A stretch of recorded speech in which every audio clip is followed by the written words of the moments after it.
어제와 오늘 장마가 소강 상태에 들면서 비 대신 무더위와 열대야가 나타나고 있습니다. 하지만 내일부터는 다시 막바지 장맛비가 내리겠고 특히 중부지방에는 주말까지 200mm가 넘는 폭우가 쏟아진다는 예보입니다. 문화생활과학부 김진두 기자와 함께 자세히 알아보겠습니다. 어서 오세요. 네, 안녕하세요. 네, 장맛비가 연이틀 소강 상태를 보이면서 이제 그렇죠. 피해 지역 주민들이 이제 복구 작업을 시작하셨을 텐데, 근데 참 날씨가 덥고 또 열대까지 나타나서 참 힘드셨겠어요. 그렇습니다. 비가 내리지는 않아서 참 다행입니다. 그러니까 네. 복구 작업의 속도를 낼 수 있는 아주 좋은 시기가 됐는데 네. 문제는 더위가 심해도 너무 심합니다. 현재 특보 상황을 보면 그 대부분 지방에 지금 폭염경보주의보가 내려져 있습니다. 예. 서울에도 폭염주의보가 내려졌었는데 내일 비가 예고가 되면서 폭염주의보는 사라졌습니다. 그러니까 예. 서울, 경기와 영서 지방의 폭염주의보 경보는 모두 사라졌고 네. 남부지방을 중심으로 특히 영동과 남부지방을 중심으로 폭염특보가 계속 내려져 있다. 이 지역은 기온이 대부분 35도를 넘고 있는데요.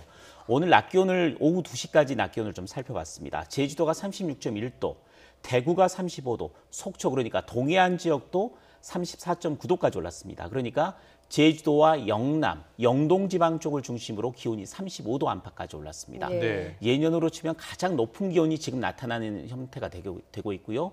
또 대부분 지역에 서울을 비롯한 대부분 지역에서 열대야 현상이 나타났습니다. 네, 남부지방에는 사람 체온에 육박하는 더위가 그렇죠. 이어지고 있는 건데 내일부터 중부지방엔 다시 장맛비가 내린다고요. 그렇습니다. 이 장마 전선이 북한 쪽으로 올라가서 무더위와 열대야가 나타났었는데 올라갔던 장마 전선이 이틀 만에 다시 내려오겠습니다. 내일은 중부지방까지 내려올 것으로 예상이 되고 있습니다. 그래픽을 준비했는데요. 좀 네. 보실까요? 북태평양 고기압이 오랜만에 확장을 하면서 한반도를 덮었습니다. 그래서 대부분 지역에 열대야와 무더위가 기승을 부렸고 장마 전선 현재 북한 지방에 걸려 있는 상태였습니다. 예. 그런데 내일이 되면 북태평양 고기압의 세력이 다소 수축을 해서 남부지방까지 물러납니다. 그러니까 남부와 영동지방 같은 경우에는 이미 장마가 끝났습니다. 지난달 말에 끝난 상태고 지금은 장마 전선이 이렇게 북태평양 고기압이 수축을 하면서 다시 중부지방까지 내려옵니다. 네. 주로 걸리는 지역이 서울, 경기, 강원 영서 지방을 중심으로 장마 전선이 가로놓일 것으로 예상이 되고 있습니다. 장마 전선이 또 저렇게 내려온다니까 걱정입니다. 특히 폭우를 동반하고 또 집중호우를 또 쏟을 것으로 걱정이 되는데요. 이번에도 마찬가지입니까? 이번에도 어김없이 폭우를 동반할 것으로 보입니다. 우선은 내일은 폭우 정도의 비는 아닐 것으로 예상이 되고 있고요. 비는 내일 오후부터 서서히 시작이 되겠습니다. 그래서 내일 오후 늦게나 밤부터는 중부지방, 대부분 지방에 비가 내리겠는데 예. 가장 강한 비가 내리는 시기는 토요일입니다. 예. 토요일 새벽부터 오전 사이에 주로 강한 비구름들이 중부지방에 영향을 주겠습니다. 가장 많은 영향을 주는 지역은 서울, 경기, 강원 영서 지역이고요. 충청도도 전체 지역이 아니라 충청도의 북부지방 쪽으로 강한 비구름들이 지나갈 것으로 예상이 되고 있습니다.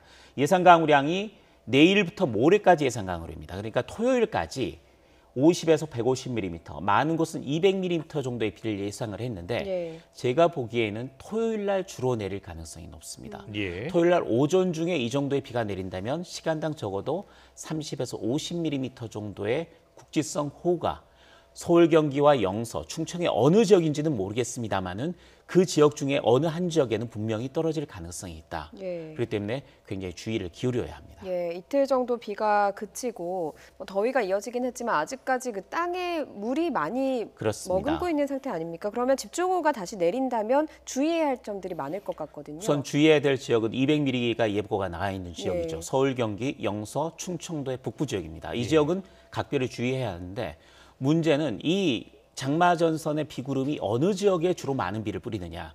만일에 경기 북부와 강원 북부 지역이 주로 강한 폭우가 쏟아지는 지역이라면 예. 그 지역 같은 경우는 한강 수위에 직접적인 영향을 줍니다.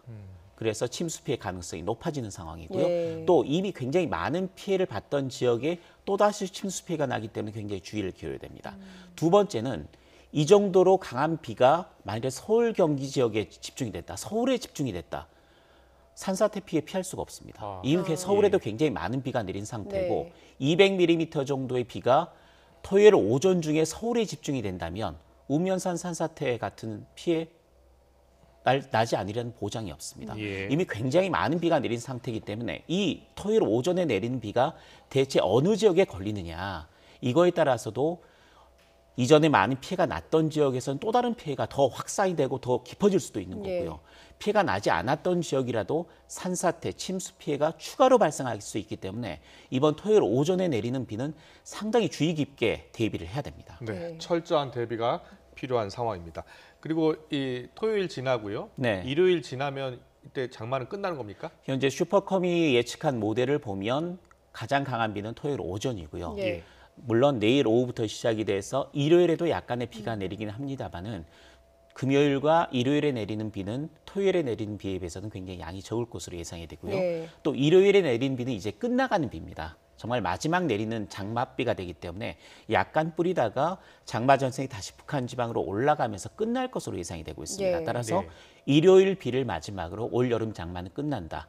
그래서 최장 54일 장마가 되겠고요. 역대 가장 늦게 끝나는 가장 긴 장마 기록이 이번 일요일 장맛비로 두 가지 기록이 동시에 세워지겠습니다. 네, 최근 장마 전선이 이제 북한에도 많은 비를 뿌리지 않았습니까? 그렇습니다. 그렇다면 이 북한으로 올라간 장마 전선이 그다음 이제 소멸을 하는 겁니까? 어떻게 되는 아닙니다. 겁니까? 장마 전선 소멸하지는 않고요. 예. 북태평양 고기압이 밀어 올렸으면 북태평양 고기압이 다시 수축을 하면 따라서 또 내려옵니다. 그러니까 강한 저기압이 서쪽에서 들어오는 순간에 다시 장마 전선 형태로 강한 비구름들이 동서로 만들어지고 예. 그러기 때문에 또 다른 비를 뿌리기도 합니다. 그러니까 장마는 끝나지만 폭우는 끝나는 게 아닙니다. 북태평양 고기압이 수축하는 상황에서 지난번 말씀드렸듯이 이 일주일에 한 차례 정도는 또다시 집중호우가 쏟아질 가능성이 있다. 그때는 지역이 중부와 남부를 오갈 수도 있다. 그런 점은 염두에 두셔야 됩니다. 네, 알겠습니다. 올해 비는 정말 폭우로 인해서 좀 피해를 없도록 계속해서 대비를 해야 되는 여름이 돼야 될 것 같습니다. 폭우보다 좀 더 걱정이 되는 건 8월 말 또 그렇죠. 9월 중순까지 이어진 태풍이거든요. 어떻게 전망을 하십니까? 북태평양 고기압이 확장하는 시기, 그러니까 예전 같으면 북태평양 고기압이 세게 밀어올려서 무더위가 찾아오는 시기에는 태풍 걱정을 하지 않았습니다. 왜냐하면 이 북태평양 고기압이 태풍을 밀어버리면서 중국 쪽으로 대부분 태풍이 들어갔습니다. 예. 그런데 이제 8월 중순이 돼서 북태평양 고기압 세력이 수축하는 시기, 예. 그러니까 16일 장마가 끝난 뒤에 일주일 정도는 큰 걱정이 없습니다만은 예. 일주일 정도가 지나서 8월 하순으로 접어들게 되면 보시는 것처럼 북태평양 고기압의 중심 세력이 빠져나가면서 대한해협 쪽이나 일본 쪽까지 수축하는 현상이 나타납니다. 이렇게 되면 태풍이 필리핀 부근에서 형성이 된다면 이 태풍은 북태평양 고기압의 가장자리를 타고 올라옵니다.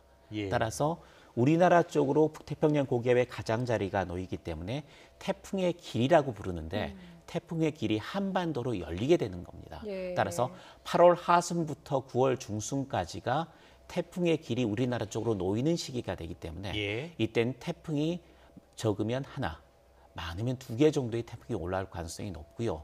또 이때는 우리나라 주변 수온이 굉장히 높아지는 시기, 또 우리나라 주변에 상층에 자리 잡던 찬 공기가 약간 물러나는 시기가 될 수도 있기 때문에 상당히 강한 태풍이 발달해서 올라올 수가 있습니다. 예. 이번 5호 태풍 장미보다도 더 강한 태풍이 우리나라에 상륙할 경우에는 폭우 피해에 버금가는 오히려 그거보다 훨씬 강한 많은 피해가 날 수 있기 때문에 태풍을 앞으로는 특별히 주의를 해야 합니다. 네, 네, 알겠습니다. 알겠습니다. 복구 작업에 시간이 많이 걸릴 것 같은데 네. 그다음에 또 태풍이 올라올 수 있다니 걱정입니다. 지금까지 김진우 기자와 함께 알아봤습니다. 잘 들었습니다.